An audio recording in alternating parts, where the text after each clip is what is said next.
Cerita ini bermula sejak pertama kali melihat Abah, sapaan cinta bagi Habib Lutfi bin Ali bin Hashim bin Yahya. Awalnya saya hanya melihat ceramah-ceramah beliau melalui channel YouTube. Raut wajah dan mata beliau sejuk sekali.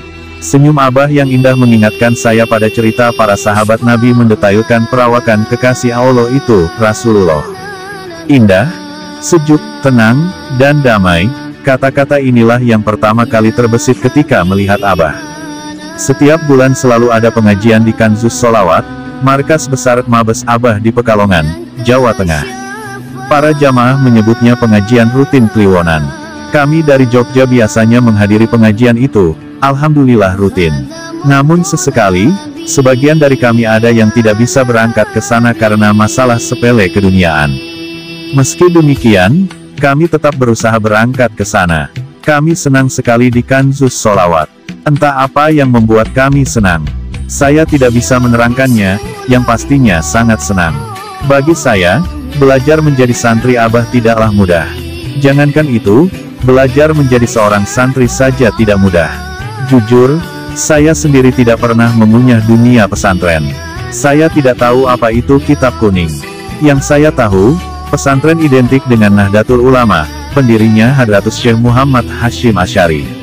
Saya pun baru mengenal cucu pendiri NU itu, Waliullah Gus Dur Kiai Haji Abdurrahman Wahid melalui Cak Nur, sapaan akrab Nurholis Majid setelah membaca buku Islam, Doktrin dan Peradaban. Saya juga tidak paham denyut pemikiran Imam Al-Ghazali.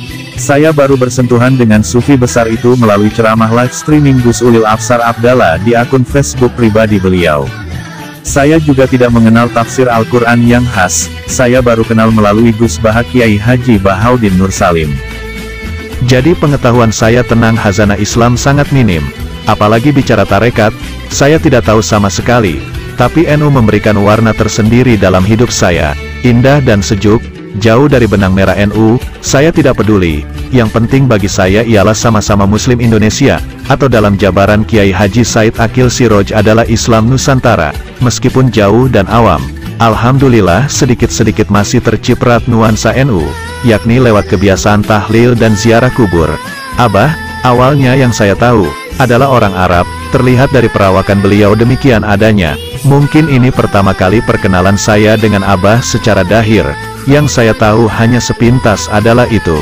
Setelah mendengar ceramah-ceramah beliau tentang NKRI harga mati, saya sempat kaget. Rupanya beliau bukan sekadar orang Arab, tapi orang Indonesia tulen. Beliau beberapa kali mengumandangkan persatuan dan kesatuan. Luar biasa. Secara pemikiran, saya tidak bisa mengartikan hal ini secara batin, tapi saya sepemikiran dengan beliau, tulen asli. Mulai dari sinilah saya mendekatkan diri ke Abah. Perjalanan saya berlanjut setelah melihat kawan-kawan saya yang mulai masuk dunia tarekat. Mereka saya perhatikan setiap minggu sekali, malam Jumat pergi ziarah ke makam para wali. Ada yang ke Syekh Belabelu Parangtritis, serta ada pula yang ke Gunung Pring, Magelang. Cerita mereka ingin mengejar berkah disertai tawasul melalui Abah ke baginda Nabi Muhammad. Mendengar cerita mereka, saya dengan mantap langsung memutuskan untuk mengikuti langkah mereka. Pikiran sederhana saya adalah karena tawasul ke Abah. Menyesuaikan dengan rutinitas yang sebelumnya belum pernah saya lakukan sama sekali, adalah awal kondisi ketika saya mulai berkenalan dengan Abah. Rutin pergi ziarah kubur dan lain-lain. Untungnya jamaah kami dibimbing seorang mursyid guru, bernama Gus Hafiz Rusli perihal tarekat. Gus Hafiz Rusli berguru ke Mbah Gondrong Kudus, yang berguru ke Abah Habib Lutfi bin Ali bin Hashim bin Yahya Pekalongan. Jadi secara sanad keilmuan, insya Allah sampai.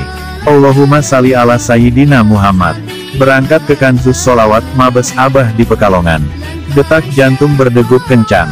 Terlintas di pikiran, pokoknya sampai di Mabes langsung bertemu dengan Abah, cium tangan beliau, dan minta berkah.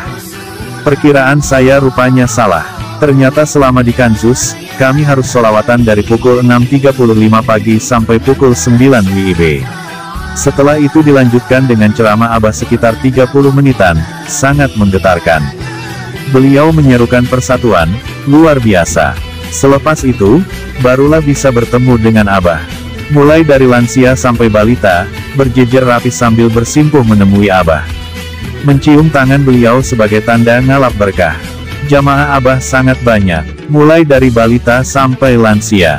Uniknya selama di Mabes Abah, saya tidak pernah mendengar sedikit pun tangisan bayi. Padahal dengan kondisi jamaah yang begitu padat, secara alamiah, seharusnya ada tangisan bayi. Tapi tidak terdengar sama sekali. Aneh. Hal ini, pikir saya, mungkin sebagai tanda kemuliaan beliau, Abah Habib Lutfi bin Ali bin Hashim bin Yahya. Ada satu hal yang saya peroleh dari Abah adalah tarekat nasionalisme beliau. Sungguh luar biasa dan menggetarkan.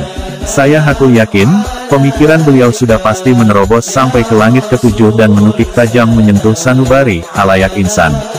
Semua malaikat pasti tahu dan setuju dengan pendapat beliau. Memang di era sekarang ini, apapun masalahnya, solusinya cuma satu, yakni persatuan. Persatuan dapat menjaga keseimbangan kosmos. Bukankah hal ini merupakan perintah Allah melalui Rasul-Nya? Allahumma shalli ala Sayyidina Muhammad. Semoga kasih, sayang, dan cinta ini selalu tercurahkan kepada Abah Habib Lutfi bin Ali bin Hashim bin Yahya. Amin.